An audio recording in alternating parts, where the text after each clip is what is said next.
Halo kawan UGM. Salam jumpa dimanapun kawan-kawan berada. Senang sekali saya Una Agnita dapat menjumpai kawan UGM dalam program Beyond the Scenes kolaboratif kita kali ini. Program ini adalah salah satu upaya kolaborasi antara dunia pendidikan dan industri yang sangat dibutuhkan dalam rangka memadukan teori dan praktek di dunia nyata. Tentunya kawan-kawan UGM pasti memerlukan hal ini baik di dunia pekerjaan maupun praktek bisnis dan bidang lainnya.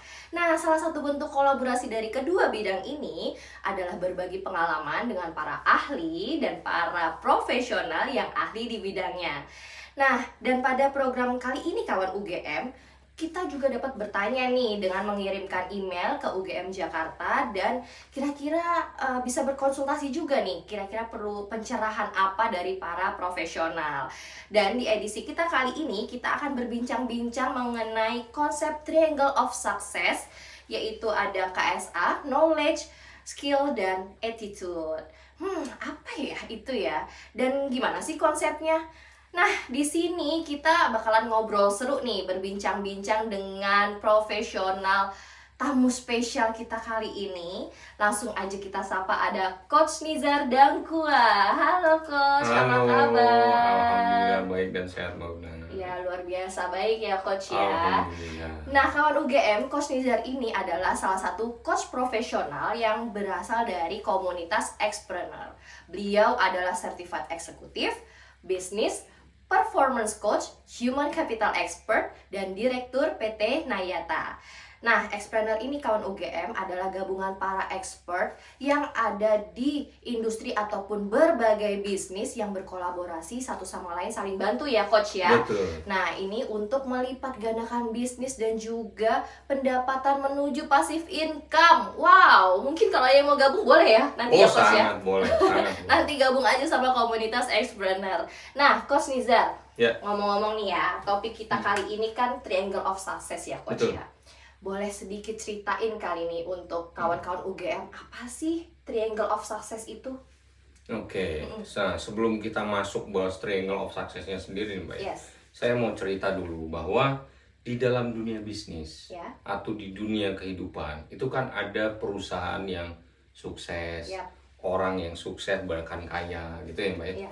Nah, menurut data dari Forbes di tahun 2023 ada 10 perusahaan top 10 Oke. ya, di mana 5 teratasnya adalah, yang pertama adalah Saudi Arabian Oil Wow. ya, oke. yang kedua adalah dari Exxon Mobil USA, yang ketiga adalah dari Apple, Ya.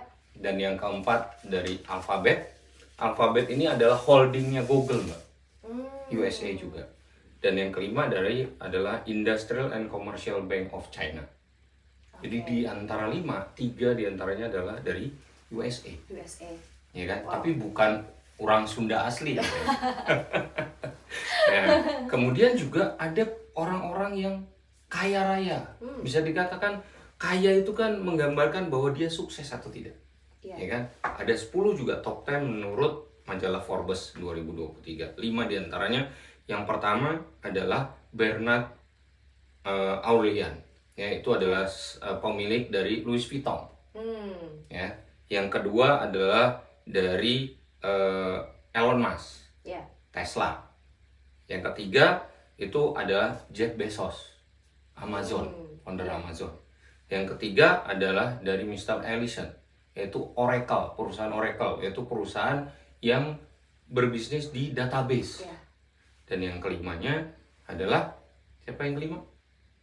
Lupa Coach. Lupa ya, saya juga lupa. Nah, ya, yang kelima itu datang dari sebuah perusahaan Microsoft Corporation.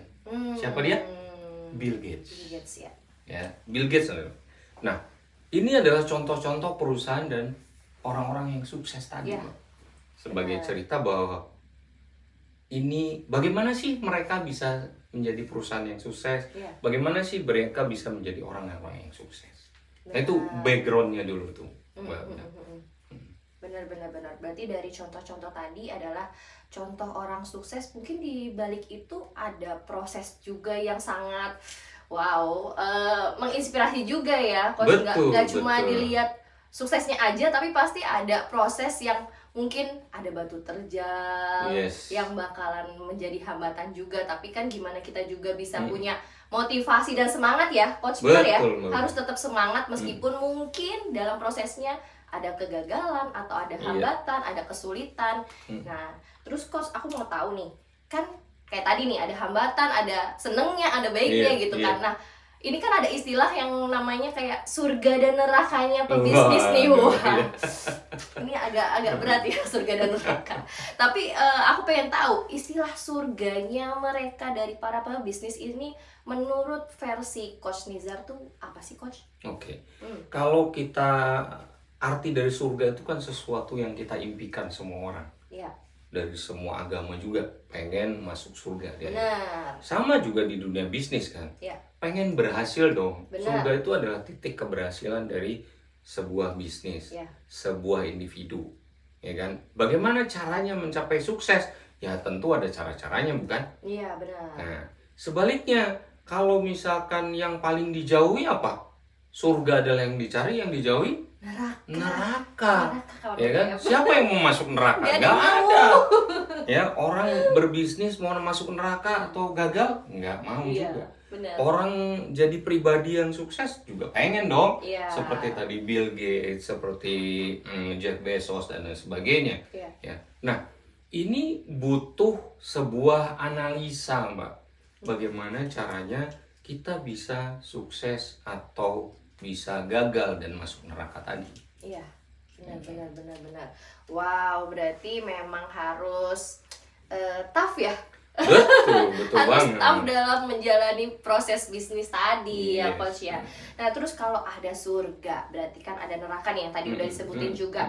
Nah, sebenarnya neraka dari pebisnis sendiri itu apa sih, Coach? Supaya nih saya dan kawan-kawan UGM di sini nggak terjerumus dalam neraka bisnis itu sendiri. Oke, yang namanya neraka itu artinya identik dengan kegagalan, bukan? Ya. Nah, kegagalan itu adalah bisa jadi jualan nggak untung, atau jualan tapi profitnya kecil, sedikit. Ya, itu dari sisi perusahaan. Atau misalkan, jualan banyak gitu kan, jualan banyak, profitnya ada, tapi semua jadi hutang. Ya kan? Nggak balik, working capital terhambat, ya kan? Nah, sebaliknya di individunya juga begitu kan. Kita pengen dong dari jadi karyawan biasa, pengen jadi manajer, dari manajer pengen jadi GM, bahkan direktur atau pemilik perusahaan. Iya, benar. Ya kan? Benar. Nah, gimana caranya supaya bisa seperti itu? Iya. Sudah tahu nggak caranya? Saya belum tahu, makanya saya tanya. Oke. Nah, kalau UGM juga penasaran nih pasti nih. Nah, sebenarnya supaya kita tidak terjerumus ke neraka tadi, kalau kawan UGM sudah paham dengan kata-kata SWOT analysis, pasti. Mungkin kita semua sudah sering mendengar SWOT analysis itu dipakai di perusahaan. Kalau mau ada bisnis baru, buka project baru, itu harus ada analisa SWOT-nya dulu, yaitu strength, kekuatan, terus juga weakness-nya apa, opportunity-nya apa, threat-nya apa. Nah, bukan hanya perusahaan, tapi individu yang jadi karyawannya itu juga harus memahami apa sih strength dari dirinya, apa sih kelemahannya, apa sih opportunity-nya, apa sih threat-nya. Nah, kalau kita bahas ini, Mbak, mengenai SWOT saja, bisa panjang kali lebar kali tinggi, Mbak.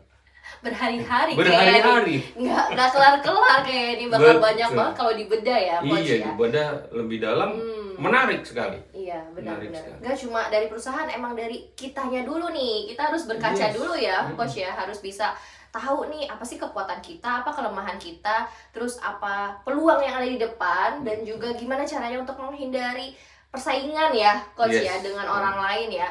Dan kita kan harus terus saling maju, terus motivasi gitu ya. Nah, kalau misalnya dari diri sendiri nih, Coach, dari SWOT tadi gitu kan, kadang kan ada orang yang memang udah takut duluan, udah kayak aduh ada kelemahan nih, saya punya kelemahan ini tapi nggak mau berusaha gitu. Nah, itu ada kisi-kisinya nggak sih, Coach, supaya jangan berpikir seperti itu gitu? Nah, begini Mbak Una, ini yang menarik sih ya. Jadi kebanyakan dari kita kalau ditanya apa sih kelebihannya Mbak Una, gitu ya? Lebih sulit mana menyatakan kelebihan atau kekurangan? Pastinya kelebihan ya. Lebih Narsis sulit. nggak sih? Oh, lebih sulit. Oh, kekurangan. Lebih sulit mana? Kekurangan. Iya. Tapi fakta nih, ini dari beberapa kali saya mengisi training gitu, saya tanya, apa kelebihanmu? Iya. Apa kekuranganmu? Tuliskan gitu ya. Yang paling banyak itu selalu kekurangan. Oh ya. Menuliskan kelebihannya tuh kadang bahkan ada yang bingung, Mbak. Oh gitu. Apa ya kelebihan saya gitu. Padahal kita harus paham apa yang jadi kekuatan diri kita. Karena itulah yang menjadi modal dari kita. Kan perusahaan pun juga kumpulan orang kan. Iya. Kalau orang nggak punya kekuatan nggak mungkin lah direkrut di sebuah perusahaan. Iya, benar juga sih. Iya nggak? Iya, benar. Kalau ngerekrut semua orang yang punya kelemahan, gagal dong perusahaannya tadi, masuk neraka tadi ya. Benar. Gitu. Benar. Nah, itu yang harus kita pahami dulu. Iya. Nah, setelah kita pahami itu, ada yang namanya tadi triangle of success. Ya. Ya kan? Triangle of success ini adalah sebuah teori, ya, proses di mana seorang karyawan atau seorang individu itu harus tumbuh dan berkembang untuk menjadikan dirinya menjadi tumbuh lebih baik lagi. Baik, oke. Yang ujung-ujungnya adalah dirinya bertumbuh, organisasinya pun juga bertumbuh. Iya, benar. Jadi emang harus dari individu. Betul. Individu dulu baru ke organisasi ya, Coach ya. Setuju, Mbak, setuju. Wow, luar biasa. Nah, masuk ke konsep KSA nih. Tadi Ya. kan dari Triangle of Success ada yang namanya knowledge, skills, dan attitude. Yes. Nah, itu kan di dalam sebuah konsep definisi sukses mungkin kali ya, Coach ya. Aku pengen tahu nih, definisi sukses menurut Coach Nizar itu apa? Oke. Kalau definisi sukses menurut saya cukup sederhana aja, Mbak. Ya. Bahwa sukses seseorang itu ketika dia itu mencapai perubahan atau pengembangan dirinya dari level sebelumnya. Misal, tadinya saya karyawan biasa, Ya. naik jadi supervisor.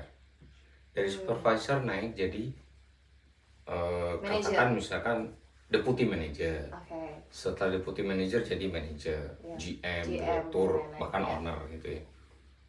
Sesederhana itu sebenarnya. Tapi itu kan di organisasi. Iya. Tapi bagaimana mengukur keberhasilan atau kata sukses untuk diri sendiri? Bahwa kita punya anak, punya istri, keluarga yang baik, soleha, itu menurut saya juga udah sebuah kesuksesan. Oh iya, benar juga ya. Ya nggak? Karena banyak dari kita juga kan ada yang Iya. keluarganya berantakan, anaknya juga terjerumus ini, terjerumus itu. Sesederhana itu definisi sukses bagi saya. Dan bahagia ya, Coach. Dan bahagia Benar dunia ya? akhirat. Iya. Amin. Kita aminkan ya kawan UGM. Nah, kalau misalnya tadi kita kan harus punya knowledge juga, skillnya dari attitude. Kayaknya itu basic ya, Coach ya, untuk Basic jadi banget. sukses ya. Betul. Nah, poin-poin ini tuh yang paling pentingnya si poin-poin ini tuh apa, Coach, untuk menuju kesuksesan gitu. Oke. Kelihatannya sederhana bukan? Ya. Knowledge, skill, attitude. Ya. Semua orang tahu deh. Iya. Ya kan? Knowledge itu ternyata memegang peranan 15% dari kunci keberhasilan seseorang. Wow. 15%. 15%. Sementara skill dan attitude itu 85%. Iya, benar. Jadi menguatkan. Jadi knowledge tanpa skill dan attitude percuma. Iya, benar, Coach. Begitu juga sebaliknya, skill dan attitude tanpa knowledge nggak bisa apa-apa. Karena apa? Knowledge walaupun prosentasenya kecil, tapi dia menjadi fundamental dasar dari kesuksesan orang. Iya, benar-benar. Iya kan? Katakan misalkan, tapi kok ada ya orang lulusan SD bisa jadi pengusaha? Gitu. Padahal dia lulusan SD. Iya. Kita yang udah sekolah bahkan S1, S2 kok nggak jadi pengusaha?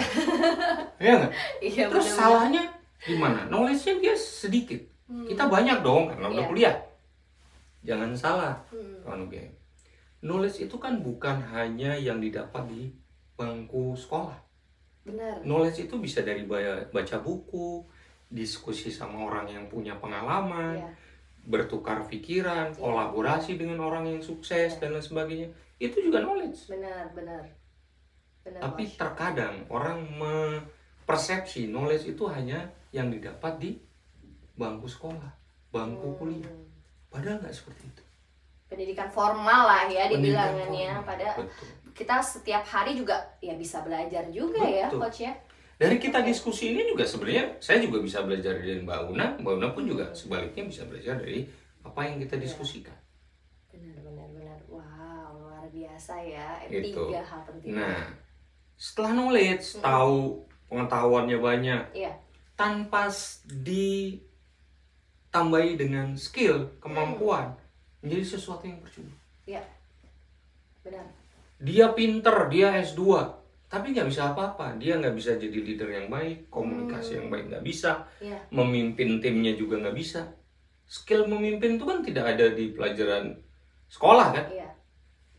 Yang ada di mana? Buku.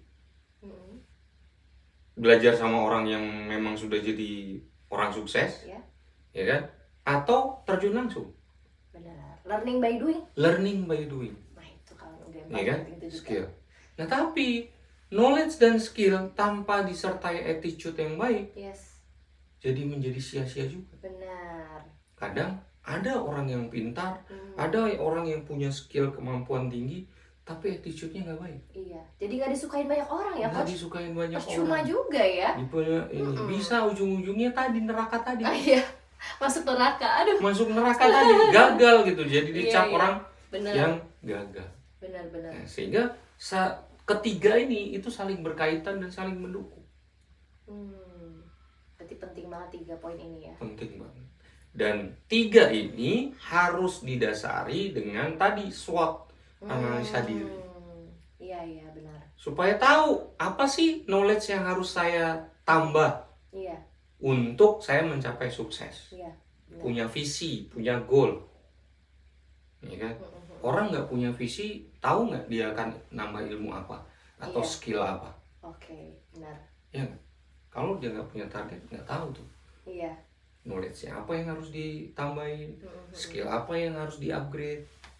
Wah, luar biasa nih, kayaknya bakalan panjang berhari-hari, berbulan-bulan kalau misalnya ngobrol sama Coach Nizar nih. Oke, berhubung kita juga waktunya terbatas nih Coach Nizar, mungkin nanti teman-teman UGM kalau misalnya ada yang mau bertanya atau konsultasi bisa langsung email ke ugmjkt.team@gmail.com. Nah, nanti bisa juga nih ngobrol-ngobrol juga sama Coach Nizar ya. Nanti boleh ya hubungin Coach Nizar langsung teman-teman UGM ya. Oke, mungkin diskusi kita kali ini sudah cukup ya Coach Nizar. Gak terasa ya Mbak? Iya, gak terasa, dan bakalan banyak banget kayaknya yang bisa dieksplor ya dari pengalaman dan teori dari Coach Nizar ini. Nah, buat kawan-kawan UGM, jangan lupa juga untuk komen, like, dan subscribe di video ini. Oke, Coach Nizar, thank you banget. Sama-sama, makasih banget udah menyempatkan waktu hadir di sini dan sharing bersama kawan-kawan UGM. Oke, kalau kayak gitu kita akhiri aja episode kali ini. See you, bye-bye.